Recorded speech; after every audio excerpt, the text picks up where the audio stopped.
안녕하세요. 직장인들에게 실질적인 도움이 되는 노동법을 알려드리는 승노무사입니다. 오늘은 해고당한 근로자라면 반드시 챙겨야 할 금품, 해고 예고수당에 대해 알려드릴게요. 해고 예고수당을 받을 수 있는 조건은 무엇인지, 그리고 해고 예고수당은 어떻게 계산하는지 알아보겠습니다. 들어가 보시죠. 해고 예고 수당을 받기 위해서는 세 가지 조건이 부합되어야 합니다. 첫 번째, 입사한 지 3개월 이상 근로한 근로자만 해고 예고 수당을 받을 수 있습니다. 만약에 입사한 지 3개월 미만인 가운데 해고당했다면 해고 예고 수당을 받을 수 없습니다. 두 번째, 해고여야 합니다.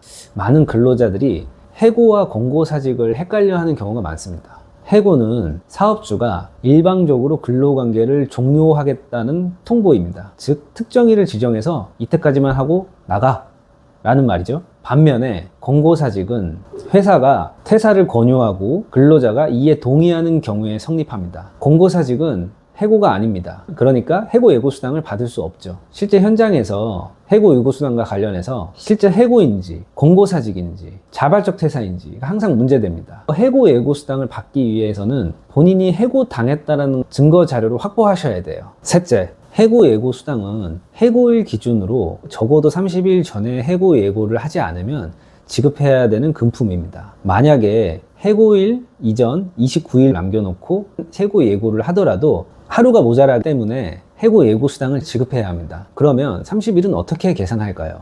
예를 들어 볼게요. 2024년 1월 1일 입사하셨고요. 2024년 4월 1일에 해고당했습니다. 회사는 2024년 3월 3일 해고 예고를 했어요. 앞서 말씀드렸던 세 가지 조건에 부합하는지 살펴보겠습니다. 입사한 지 3개월은 넘었고요. 해고가 맞다는 건 확실합니다. 그러면 30일은 어떻게 계산할까요? 해고 예고한 날은 30일에 포함되지 않습니다. 즉, 해고 예고한 다음 날부터 30일을 카운트합니다. 즉, 3월 3일 해고 예고했으니까 3월 4일부터 30일을 카운트하기 시작하는 거죠. 그러면 3월 4일부터 4월 1일까지가 29일이니까 이분은 해고일 기준 30일 전에 해고 예고를 하지 않았으므로 해고 예고 수당을 받을 수 있는 것이죠. 네, 지금까지 해고 예고 수당을 받을 수 있는 조건에 대해서 알아봤는데요. 그러면 해고 예고 수당은 어떻게 계산하는지 알아보겠습니다. 해고 예고 수당은 통상임금의 30일치를 지급해야 합니다. 그러면 통상임금을 구하는 게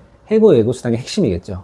예를 들어 볼게요. 1일 8시간 근로하고 주 5일을 근로하는 근로자입니다. 월급은 300만 원이고요. 임금의 구성은 기본급 280만 원과 식대 20만 원으로 구성됐습니다. 통상임금은 근로자가 소정근로 시간에 근로를 제공하기만 하면 받을 수 있는 고정적인 임금입니다. 월급 300만 원의 임금 항목 중에 기본급과 식대로 나눠져 있는데 이 근로자는 소정근로인 1일 8시간, 1주 5일만 근로하면 기본급과 식대를 모두 받을 수 있기 때문에 이 모든 임금 구성 항목은 통상임금에 들어가죠. 즉 300만 원 전체가 통상임금에 들어간다고 볼 수 있습니다. 그러면 이분의 1일 통상임금을 구해야겠죠. 1일 통상임금을 구하기 위한 계산식은 다음과 같습니다. 300만 원을 1개월 소정근로 시간 수로 나누고 지금은 209시간이겠죠. 30일치를 곱하면 해고 예고 수당이 나옵니다. 오늘은 해고 예고 수당에 대해 알아봤는데요. 다시 한번 강조드리지만 해고 예고 수당의 가장 큰 핵심은 본인이 해고 당했다라는 증거 자료를 확보하는 것입니다. 다음에도 여러분들에게 실질적인 도움이 되는 노동법을 알려드리겠습니다. 감사합니다.